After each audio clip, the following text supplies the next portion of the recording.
Começa aí. Falei demais no último vídeo. PQP novo. A PQP novo! E o PQP de hoje é falando sobre séries, em especial a série Dark. Estreou recente, ela surgiu já as primeiras divulgações sobre a série. Algumas pessoas quiseram fazer um comparativo com Stranger Things, dizendo é uma versão alemã de Stranger Things. Aí eu de cara já queria cortar isso aí, já não vá com nada a ver com isso, né? Não vá com essa expectativa, pode ir com outro pensamento, por quê? Stranger Things, apesar de ter uns mistérios, né, tem aquela coisa divertida, tem aquela aventura com as crianças, tem o ar oitentista, né, dos anos 80, que em Dark não tem isso. É uma história carregada, tem um certo peso, a própria abertura dela é uma canção muito bonita, mas assim, muito triste, que você já entra bem no clima, falando das aberturas mais bonitas que eu já vi, assim, o pessoal reclama muito, por exemplo, do Punho de Ferro e outras séries da Netflix, tem umas aberturas horríveis. O pessoal criticou muito. Atualmente eu já fico agoniado com série que tem abertura muito grande. Eu gostava da abertura de Lost, que é só o nome assim, Lost, no fundo preto. Não, mas essa eu gostei dela falando, já começando pela abertura, né? Ela já entra, deixa você no clima da história e tudo. Como eu tô falando, é muito denso. Já com as primeiras cenas, já é um cara fazendo aquela cartinha mesmo lá, colocando na carta, abra dia tal de novembro às 10h23, se eu não me engano, só abrir nessa época. O que ele faz? Sobe no banquinho, bota a corda no pescoço e se mata. O começo da série é um cara se já matando, começa assim, deixando uma cartinha ali. E uma de morte mesmo, né? Carregada, né? O cara se forcar e tudo. É mais nos dias de hoje, começar com suicídio. É complicado. A primeira dica da série é justamente isso aí, que eles vão mexer com questão de tempo e espaço. Sim. Eu estava, antes de vir fazer a pauta desse vídeo, que eu estava pensando, Bernardo, porque é uma história complicada, como é que eu vou contar isso pro pessoal? Como é que eu vou contar quem é quem em cada ponto dessa série? O que é mais interessante é você saber que é uma série que trabalha muito bem essa questão de lapso de tempo, do buraco da minhoca, aquela passagem que você pode ir para o futuro, passado, e que isso se entrelaça muito bem. Uma das frases que me marcou, que acho que identifica bem a série, é a pergunta que ele faz. A gente sabe que o passado que você fez no passado influencia o seu presente. Mas será que o que está acontecendo ou o que vai acontecer no futuro volta para o passado? Tem alguma influência? Tem alguma ligação? É porque a série ela se passa em momentos diferentes, né? Tu fala que tem um lapso de mais ou menos 3 décadas entre um... Isso, são 33 anos, já que eu decidi não destrinchar muito, não vou soltar muito spoiler. As pessoas entenderem que a série ela se acontece em momentos diferentes, né? Isso, é assim, porque 33 anos é o tempo que eles dizem que tem um acontecimento no tempo que fecha assim, tipo uma espécie de um ciclo, entendeu? É só para a pessoa... que a série não é oitentista, né? Por assim dizer, porque a série não se passa só em um momento e não é no momento dos anos 80, né? Não, a base dela é 1953, aí você calcula aí 33 anos depois, Sim. Mas assim, não são 3 fases, aconteceu aqui em 1953, depois de 33 anos, não. Ela vai entrecortando os momentos. Né? E aí é que está a questão interessante da série.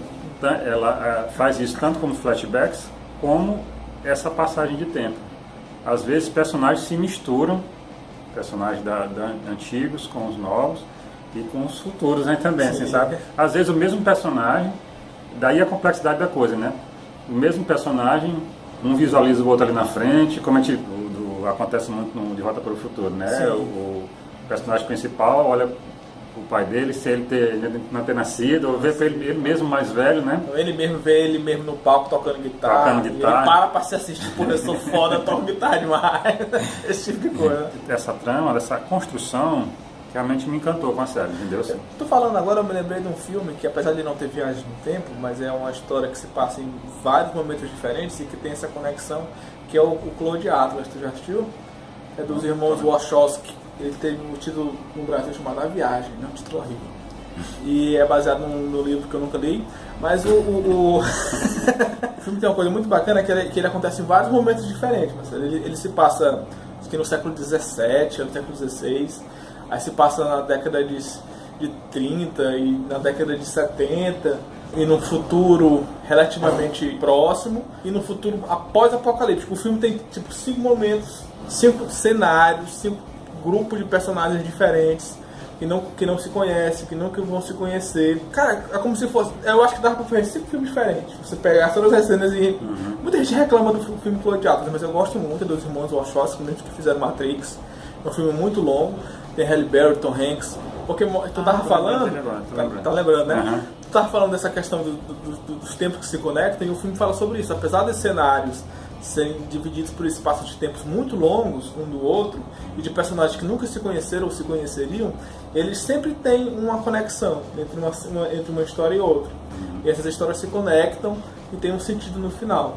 Eu acho curioso, acho que vale a pena. E me lembrou, eu acho que não tem viagem no tempo, não tem nada disso, mas eu acho que a forma como eles construíram a edição do filme, porque o filme fica o tempo todo intercortando, mostra uma cena do futuro pós-apocalíptico e mostra uma cena do século XVII, e aquelas histórias vão ter uma conexão. É uma coisa muito doida, cara. Esse cara como eu estava te falando, sempre que tem essas histórias que mexem com o passado, com o futuro, que faz ligação de uma coisa que aconteceu em outra época, se ele não for muito bem construído, não tiver um roteiro muito bom, vai ficar uma porcaria, porque você já tem esse pé atrás, digamos assim, né? Como é que se mistura, como é que o cara vai para o futuro, para o passado, e não tem nenhuma consequência disso, nem para a genética dele, digamos assim, né? Como é que se constrói uma máquina do tempo?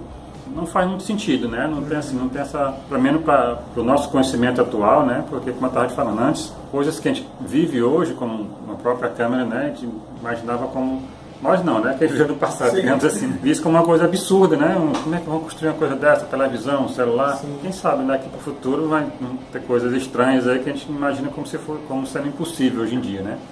Atualmente, a pessoa não tem esse pé atrás, né? Muita gente acha estranho esse tipo de coisa. Como é que se explica isso aí? E assim, se o roteiro realmente não ter cada coisa explicada, como é que faz essa ligação, por exemplo, voltando para a questão do Dark. Sem contar muito spoiler, mas só para o pessoal entender bem como é que acontece. Tem um cara que é policial. Na trama toda surgem algumas crianças, corpos de crianças que desapareceram, uns apareceram e outros surgem. E elas aparecem sem os olhos, com os tímpanos estourados e tal, e todo mundo fica nessa... O que é que aconteceu com essas crianças, né? Essa cidade, por exemplo, também tem, que é fundamental para entender a trama, ela tem uma usina nuclear, dando uma perspectiva de futuro, de energia.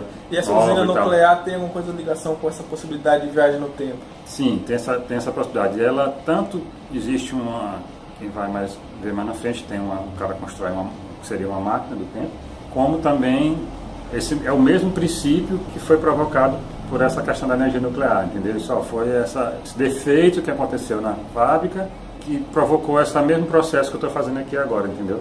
É interessante também, não tem como não saltar alguns spoilers, né? Pequenininho. Como eu estava falando. O policial, o filho dele some e ele já começa a vai desesperado, querendo encontrar o filho dele e tudo. E nessa cidade tem um tipo de caverna que fica próximo à usina. Quando você entra, é lá que fica o portal, digamos assim, né? O portal de passagem. Foi lá que esse filho dele, brincando com um irmão, uns colegas e tal, que ele sumiu. O cara fica desesperado procurando o filho dele e acaba chegando nesse lugar. Sem querer, ele acaba fazendo essa passagem, né? Do passado. Aí lá, quando ele chega na mesma cidade que ele está, sendo no passado, ele começa a ver algumas pessoas que ele conhece, mas que estão novos ainda. Aí o que é que acontece? Ele atravessa e leva o celular dele. Entendeu? Ele meio que deixa o celular dele lá e o cara no passado descobre e acha estranho aquilo ali. Que é isso aqui? Só que, como é o cara cientista, foi o cara que construiu a máquina, essa máquina do tempo, ele começa a investigar. Ele abre o celular, tenta construir uma bateria diferente e tal. E é justamente essa transmissão de dados, assim, de informações que tenha que vem no aparelho celular, que vai provocar uma alteração nessa máquina, que vai fazer essa passagem de tempo, entendeu?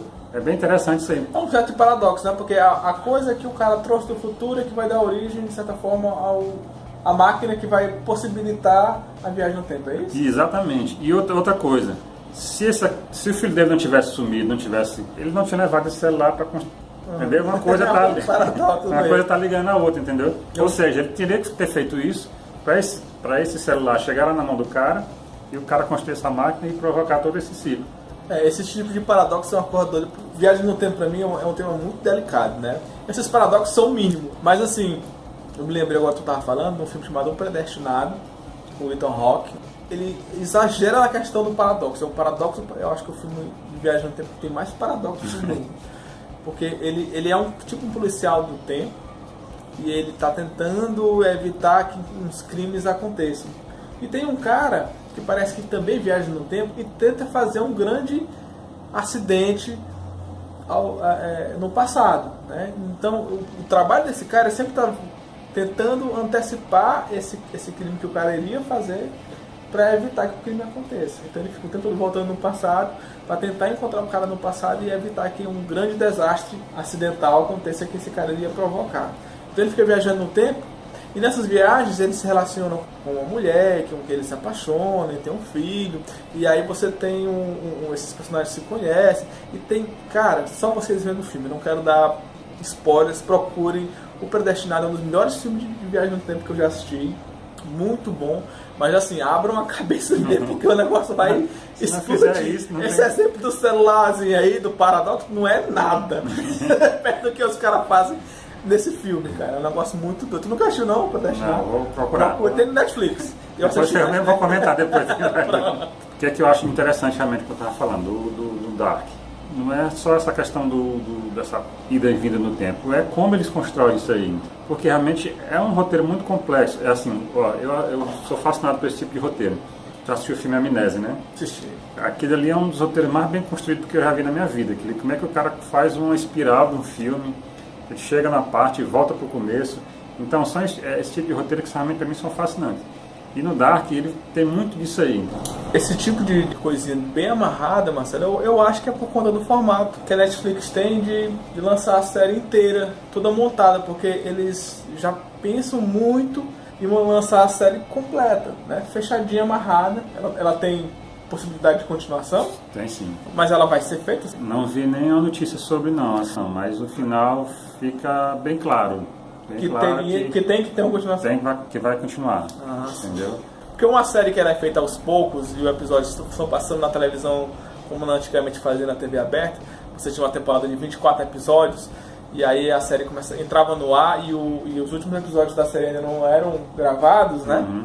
Feedback do público durante a temporada poderia alterar a série, né? Os episódios. Mas eu acho que esse não é o caso, nesse caso, porque quando eles lançam, né, já lançam todos os episódios de uma vez e assim, ele já, se tem alguma mudança, eu acho que seria já para a temporada seguinte. Para a temporada seguinte, Lógico que eles não vão trabalhar sem ter a base com a reação do público, né? Mas o grande diferencial é lançar uma série com produto fechado, bem amarradinho, com todas as pontas amarradas, ou os ganchos abertos para uma possível continuação, né? Nem sempre dá certo, nem sempre funciona.